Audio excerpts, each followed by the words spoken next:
ஆண்டவராகிய இயேசு கிறிஸ்துவின் இனிதான நாமத்தினாலே உங்கள் யாவருக்கும் அன்பின் வாழ்த்துதலை நான் தெரிவித்துக் கொள்கிறேன்.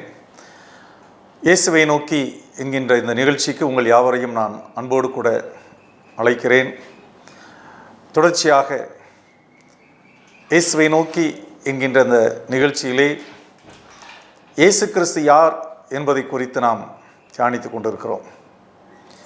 இந்த நாளிலும் கூட இயேசு கிறிஸ்து மெய்யான திராட்சை செடி என்கின்ற தலைப்பின் கீழே இந்த இயேசு கிறிஸ்துவை குறித்து நாம் தியானிக்க இருக்கிறோம். தியானத்திற்குள்ளாக கடந்து செல்வதற்கு முன்பதாக தலைகளை தாழ்த்தி கண்களை மூடி நாம் ஜெபிக்கலாம். எங்களை நேசிக்கிற நல்ல ஆண்டவரே, நீர் தந்த இந்த நல்ல நாளுக்காக ஸ்தோத்திரம். ஆண்டவரே, இயேசுவை நோக்கி என்கின்ற இந்த நிகழ்ச்சியின் மூலமாக ஒவ்வொரு வாரமும் நீர் யார் என்பதை நாங்கள் சிந்தித்து பார்க்க தியானிக்க கர்த்தர் கொடுத்த இந்த நல்ல நேரத்துக்காக உமக்கு நன்றி செலுத்துகிறோம். இந்த நாளிலும் கூட நீர் மெய்யான திராட்சை செடி என்பதை குறித்து நாங்கள் தியானிக்க இருக்கிறோம். மனுஷனுடைய சத்தத்தை அல்ல ஆண்டவரே, உம்முடைய சத்தத்தை கேட்கும்படியான ஒரு பாக்கியத்தை எங்கள் ஒவ்வொருவருக்கும் நீர் தருவீராக. இயேசு கிறிஸ்துவின் மூலமே ஜெபிக்கிறோம் எங்கள் ஜீவனுள்ள நல்ல பிதாவே, ஆமேன். இயேசு கிறிஸ்து இந்த உலகத்திலே வாழ்ந்து கொண்டிருந்த பொழுது தான் யார் என்பதை பல இடங்களிலே அவர் வெளிப்படுத்தி கொண்டிருக்கிறார். நானே நல்ல மேய்ப்பன், நானே வழி சத்தியம் ஜீவன், நானே உலகத்திற்கு ஒளியாய் இருக்கிறேன் என்று தன்னை குறித்து பல இடங்களிலே பல நிலைகளிலே வெளிப்படுத்துகிறார். யோவான் எழுதின நற்செய்தி நூலிலே 15வது அதிகாரம் 5வது வசனம் இப்படியாக சொல்கிறது: நானே திராட்சை செடி, நீங்கள் கொடிகள். ஒருவன் என்னிலும் நான் அவனிலும் நிலைத்திருந்தால் அவன் மிகுந்த கனிகளை கொடுப்பான். என்னை அல்லாமல் உங்களால் ஒன்றும் செய்யக்கூடாது என்று இயேசு கிறிஸ்து சொல்கிறார். இதைத்தான் இந்த யோவான் எழுதின சுவிசேஷத்திலே நாம் வாசித்து அறிகிறோம். நானே திராட்சை செடி என்று இயேசு கிறிஸ்து சொல்கிறார். அப்படியானால் இந்த திராட்சை செடி இதை குறித்து சற்று நாம் அறிந்து கொள்வோமானால் அது தொடர்ச்சியாக நம்முடைய தியானத்திற்கு பயனுள்ளதாக இருக்கும் என்று நான் நம்புகிறேன். திராட்சை தோட்டங்களுக்கு நாம் செல்வோமானால் அந்த திராட்சை செடி அது வளர்ந்து ஓரளவுக்கு உயரமாக வரும். அந்த செடியிலிருந்து கிளைகள் அது தோன்றும். அந்த கிளைகளை தான் அதை படர்த்தி விட்டு அந்த கிளைகளிலிருந்து தான் கனிகள் கிடைக்கும். கொத்து கொத்தாக கனிகள் காய்த்து தொங்கும். இப்படிப்பட்ட ஒரு தன்மை உடையது தான் இந்த திராட்சை செடி என்பதை உலகத்திலே நாம் பார்க்கிற திராட்சை செடி மூலமாக நாம் அறிந்து கொள்ள முடிகிறது. ஒரு திராட்சை செடி இருக்கிறது. அந்த திராட்சை செடியிலே அநேக கொடிகள் இருக்கிறது. அந்த கொடிகள் தான் கனிகளை தருகிறது. அப்படியானால் இங்கே இயேசு கிறிஸ்து சொல்லுகிறார், நானே திராட்சை செடி என்று சொல்லுகிறார். அப்படியானால் இந்த திராட்சை செடி அதுதான் அந்த கொடிகளுக்கு தேவையான சகலவிதமான சத்துக்களை, அது கனி கொடுப்பதற்கு ஏற்ற பல காரியங்களை தன்னிடத்திலிருந்து எடுத்து கொடுக்கிறது என்பதை நாம் உணர்ந்து கொள்ள வேண்டும். இயேசு கிறிஸ்து நானே திராட்சை செடி என்று சொல்லுகிறார் என்று சொன்னால், அந்த வசனத்தை நாம் தொடர்ந்து பார்க்கும் பொழுது அவர் என்ன சொல்லுகிறார் என்று சொன்னால், ஒருவன் என்னிலும் நான் அவனிலும் நிலைத்திருந்தால் அவன் மிகுந்த கனிகளை கொடுப்பான். என்னை அல்லாமல் உங்களால் ஒன்றும் செய்யக்கூடாது என்று சொல்லுகிறார். அப்படியானால் இயேசு கிறிஸ்துவோடு கூட நாம் நிலைத்திருக்க அழைக்கப்படுகிறோம். அவர் திராட்சை செடி. அதே யோவான் நற்செய்தி நூலிலே 15வது அதிகாரம் 1வது வசனத்தை நாம் வாசிப்போமானால் இயேசு கிறிஸ்து சொல்லுவார், நான் மெய்யான திராட்சை செடி, என் பிதா திராட்சை தோட்டக்காரர் என்று சொல்லுவார். பிதாவாகிய தேவன் இயேசு கிறிஸ்துவை ஒரு திராட்சை செடியாக இந்த உலகத்திலே அவர் அனுப்பியிருக்கிறார். இந்த உலகத்திற்கு இயேசு கிறிஸ்து திராட்சை செடியாக வந்திருக்கிறார். அவர் சொல்கிறார், நானே மெய்யான திராட்சை செடி என்று சொல்கிறார். இந்த மெய்யான திராட்சை செடி என்று சொல்லும் பொழுது, இந்த உலகத்திலே பல நபர்கள் எங்களிடத்திலே கடவுளுக்குரிய காரியங்கள் இருக்கிறது, கடவுளுக்குரிய வல்லமை எங்களிடத்தில் உண்டு என்று பல காலகட்டங்களிலே அவர்கள் சொல்லியிருந்தாலும் அவர்கள் மரித்து போனார்கள், உயிர்த்தெழவில்லை, அவர்களுடைய பெயரும் அதோடு மறைந்து போயிற்று. ஆனால் 2000 ஆண்டுகளுக்கு முன்பதாக இந்த உலகத்திலே மனிதனாக திராட்சை செடியாக கடந்து வந்த இயேசு கிறிஸ்து இன்றளவும் பேசப்படுகிறார் என்று சொன்னால், அவர் வாழ்க்கையானது மரணத்தோடு முடிந்து விடவில்லை. மாறாக இயேசு கிறிஸ்து உயிர்த்தெழுந்தார். இன்றைக்கும் அவர் ஜீவித்து கொண்டிருக்கிறார். அதனால தான் இயேசு கிறிஸ்து சொல்கிறார், நானே மெய்யான திராட்சை செடி. பிதா திராட்சை தோட்டக்காரர் என்று சொல்கிறார். அப்படியானால் இந்த இயேசு கிறிஸ்துவை இந்த உலகத்திற்கு அனுப்பினவர் பிதா. ஏன் அனுப்பினார்? நாம் இந்த இயேசு கிறிஸ்துவோடு கூட இணைந்து கொள்ள வேண்டும். இந்த இயேசு கிறிஸ்துவோடு கூட இணைந்து நாம் நல்ல கனிகளை கொடுக்க வேண்டும். அது மட்டுமல்லாமல் இந்த இயேசு கிறிஸ்துவோடு கூட இணைந்து வாழுவதினாலே இந்த உலகத்திலே ஆசீர்வாதங்களை பெற்றுக்கொள்ள வேண்டும். இப்படிப்பட்ட ஒரு நல்ல வாய்ப்புகளை நாம் பெற்றுக்கொள்ள வேண்டும் என்பதற்காக திராட்சை செடியாக இயேசு கிறிஸ்துவை பிதாவாகிய தேவன் இந்த உலகத்திலே திராட்சை தோட்டக்காரராகிய பிதாவாகிய தேவன் இந்த உலகத்திற்கு இயேசு கிறிஸ்துவை அனுப்பினார். எனவே தான் இயேசு கிறிஸ்து சொன்னார், நானே திராட்சை செடி என்று சொல்லுகிறார். இந்த திராட்சை செடியோடு கூட நாம் கொடிகளாக இணைக்கப்பட்டிருக்கிறோம். அப்படியானால் ஏன் இணைக்கப்பட்டிருக்கிறோம்? எப்படி இணைக்கப்பட்டிருக்கிறோம்? எதற்காக இணைக்கப்பட்டிருக்கிறோம்? பல கேள்விகள் இருக்கிறது. இந்த இயேசு கிறிஸ்துவோடு கூட, இயேசு கிறிஸ்து என்கின்ற மெய்யான திராட்சை செடியோடு கூட கொடிகளாக நாம் இணைக்கப்பட்டிருக்கிறோம் என்று சொன்னால், அதற்கு மிக முக்கியமான ஒரு காரணம் உண்டு. என்ன காரணம்? அவர் சொல்லுகிறார் 15வது அதிகாரத்திலே 2வது வசனத்திலே, என்னில் கனி கொடாதிருக்கிற கொடி எதுவோ அதை அவர் அறுத்து போடுகிறார், கனி கொடுக்கிற கொடி எதுவோ அது அதிக கனிகளை கொடுக்கும்படி அதை சுத்தம் பண்ணுகிறார் என்று சொல்கிறார். அப்படியானால் இந்த உலகத்திலே திராட்சை செடியாக கடந்து வந்த இயேசு கிறிஸ்துவோடு கூட திராட்சை கொடியாக நாம் இணைக்கப்பட்டிருக்கிறோம் என்று சொன்னால் ஒரு காரணம் உண்டு. என்ன காரணம்? நாம் கனி கொடுக்க வேண்டும். இதே யோவான் 15வது அதிகாரம் 16வது வசனத்திலே இயேசு கிறிஸ்து சொல்லுவார், நீங்கள் என்னை தெரிந்து கொள்ளவில்லை, நான் உங்களை தெரிந்து கொண்டேன். நீங்கள் என் நாமத்தினாலே பிதாவை கேட்டுக்கொள்வது எதுவோ அதை அவர் உங்களுக்கு கொடுக்கத்தக்கதாக நீங்கள் போய் கனி கொடுக்கும்படிக்கும் உங்கள் கனி நிலைத்திருக்கும்படிக்கும் நான் உங்களை ஏற்படுத்தினேன் என்று இயேசு கிறிஸ்து சொல்கிறார். இயேசுவை நோக்கி பார்க்க வேண்டும், இயேசுவை நோக்கி நாம் நடக்க வேண்டும், இயேசு காண்பித்த வழியிலே அந்த பாதையிலே நாம் நடக்க வேண்டும் என்று சொன்னால், இங்கே இயேசு கிறிஸ்து சொன்ன மிக முக்கியமான ஒரு காரியத்தை நாம் அறிந்து கொள்ள வேண்டும். என்ன சொல்கிறார்? நீங்கள் என்னை தெரிந்து கொள்ளவில்லை, நான் உங்களை தெரிந்து கொண்டேன். அப்படியானால் திராட்சை செடியாகிய இயேசு கிறிஸ்து அவருடைய கொடிகளாக நம்மை தெரிந்தெடுத்திருக்கிறார். நாம் அவரை தெரிந்து கொள்ளவில்லை, மாறாக அவர் நம்மை தெரிந்து கொண்டார்.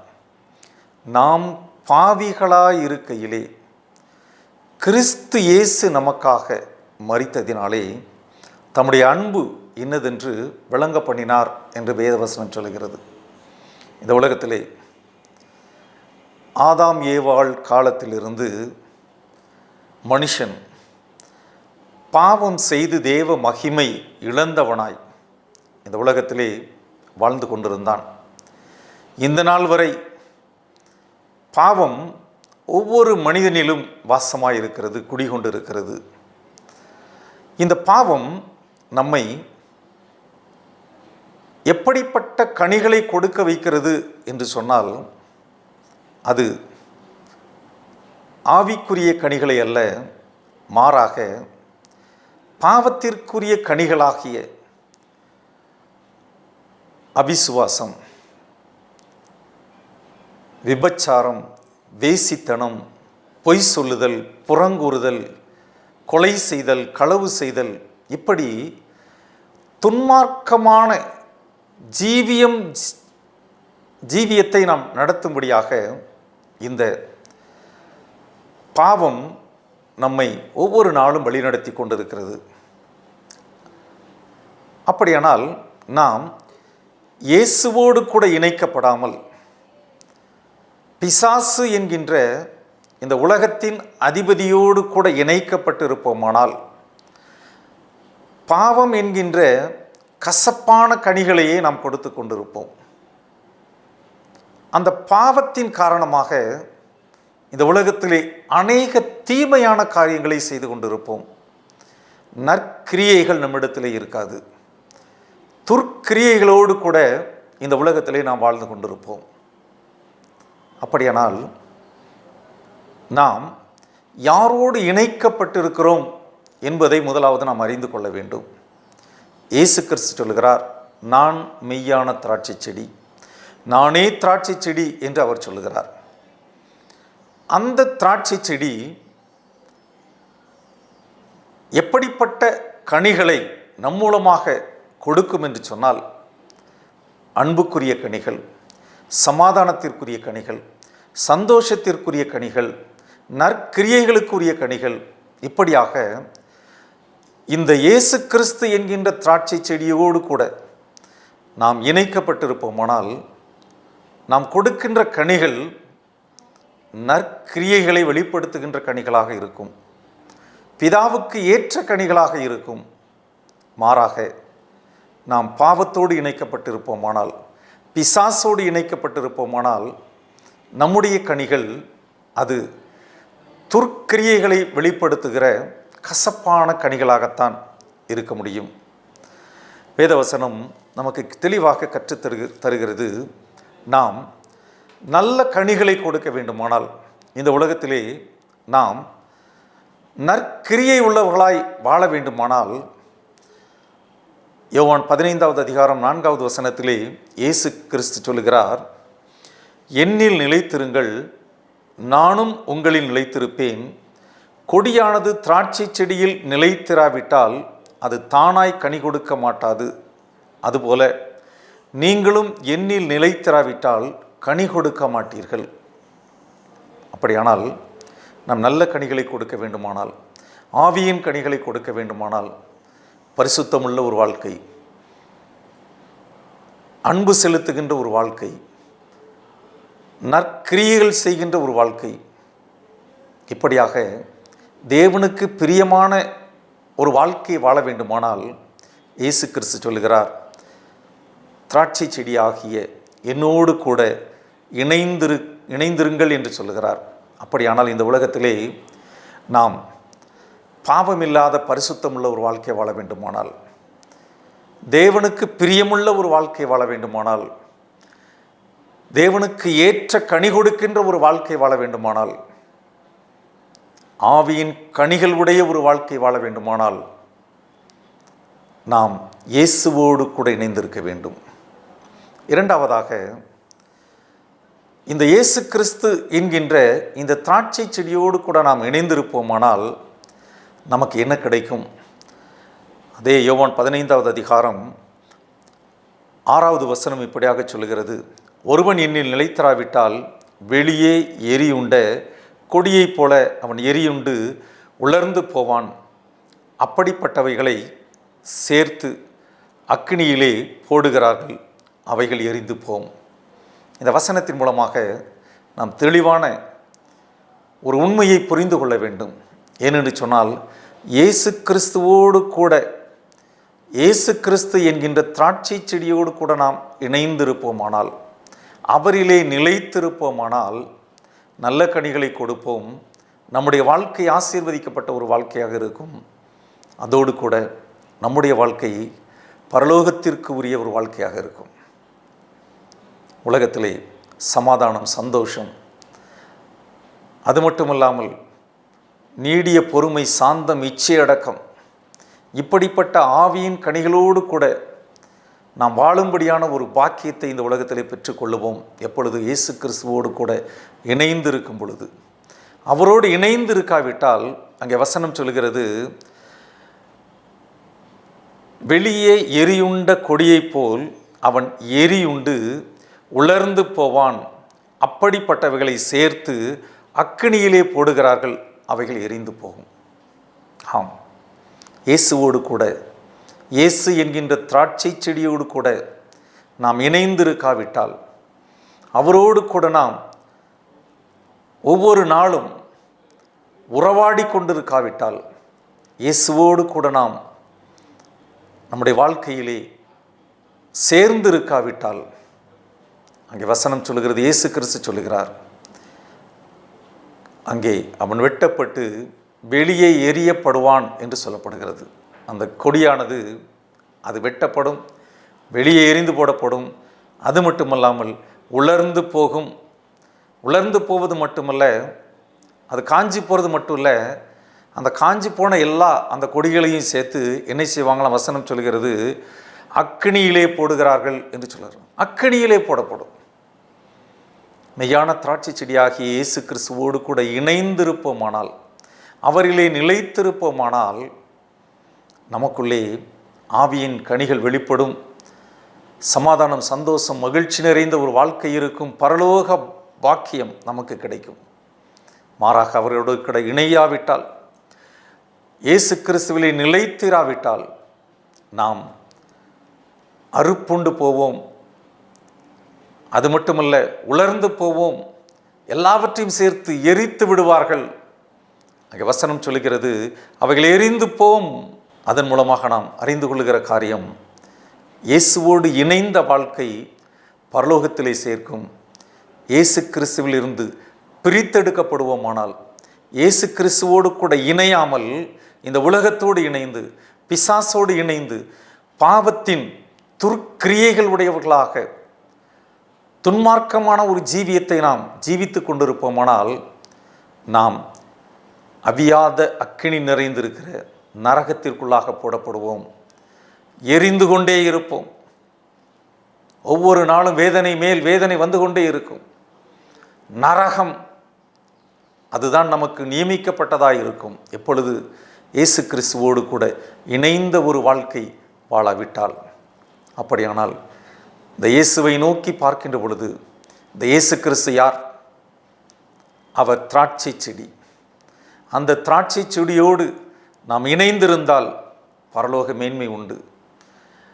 அவரோடு இணையாமல் உலகத்தோடு, பாவத்தோடு, பிசாசோடு இணைந்திருந்தால் எரிகின்ற நரகத்திற்குள்ளாக நாம் போடப்படுவோம்.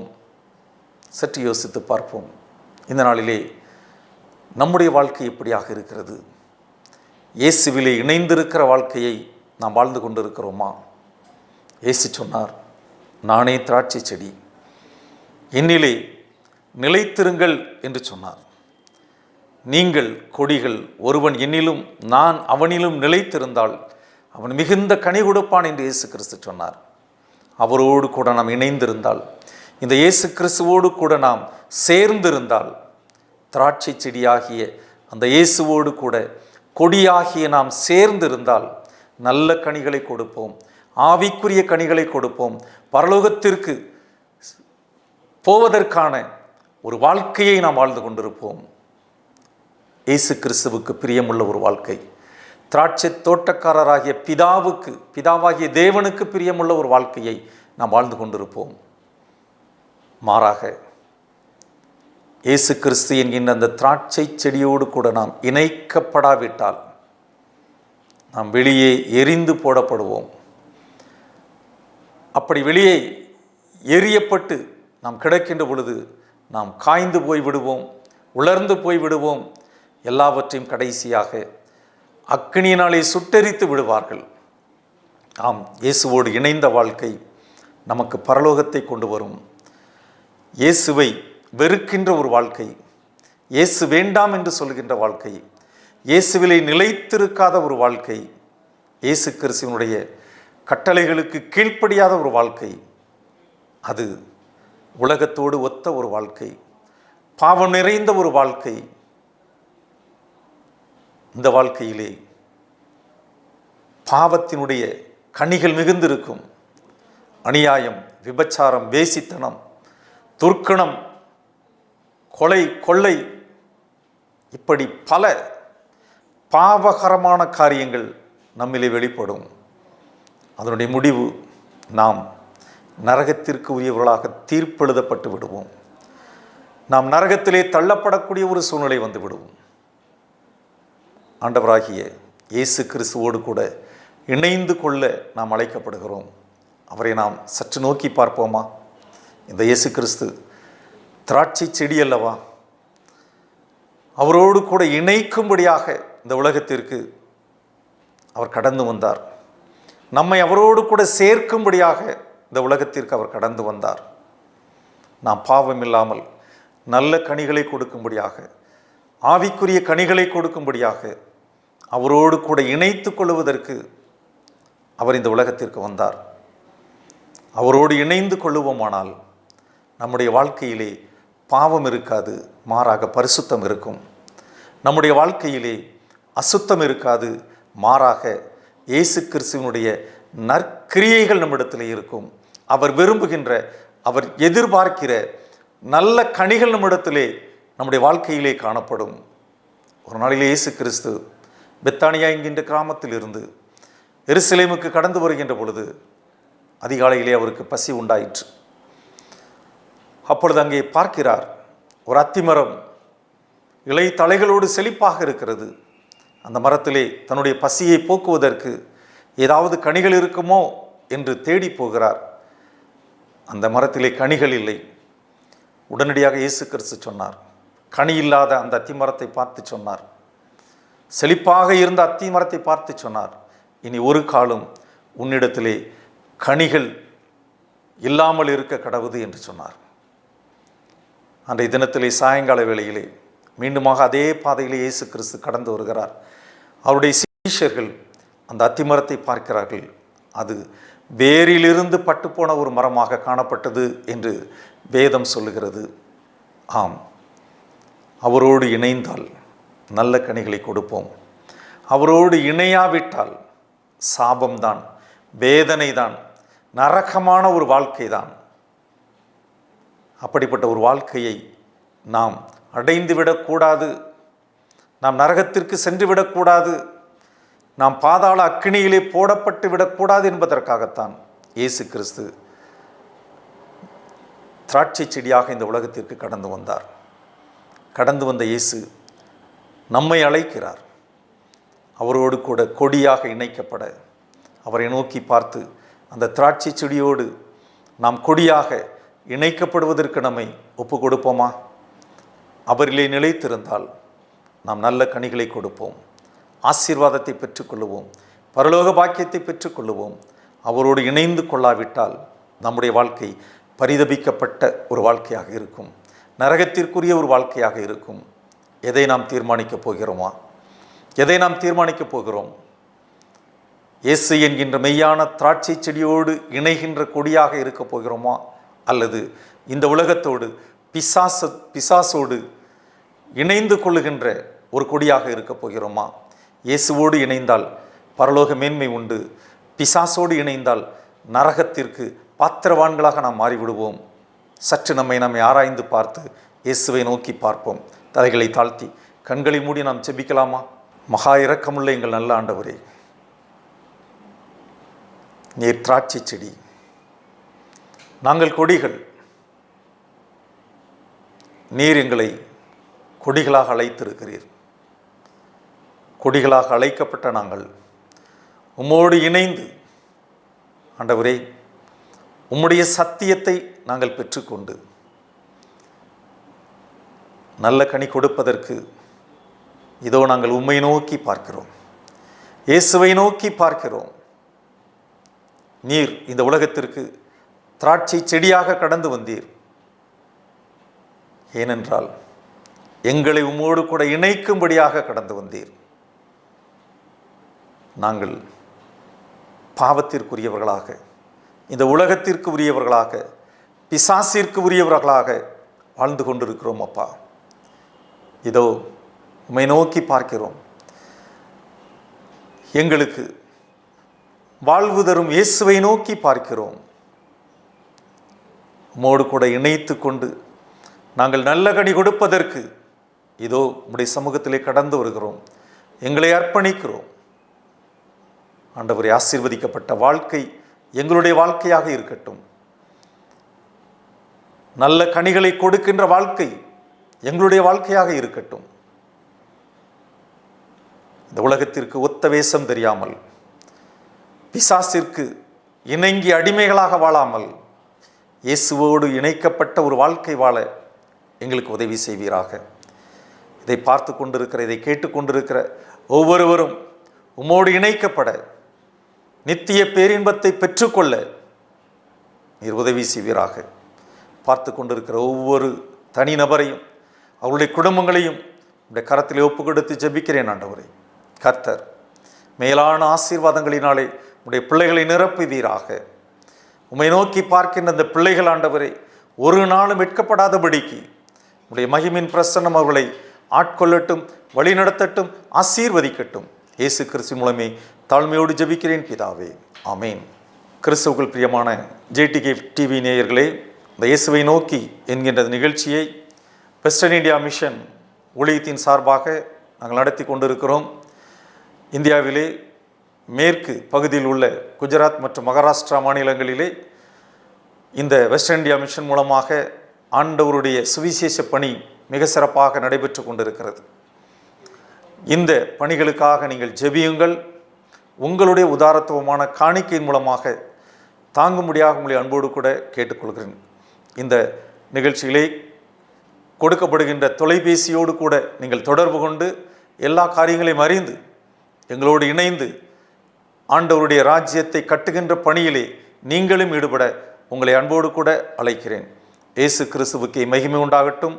உங்கள் யாவருக்கும் என்னுடைய நன்றியை நான் தெரிவித்துக் கொள்கிறேன். நன்றி.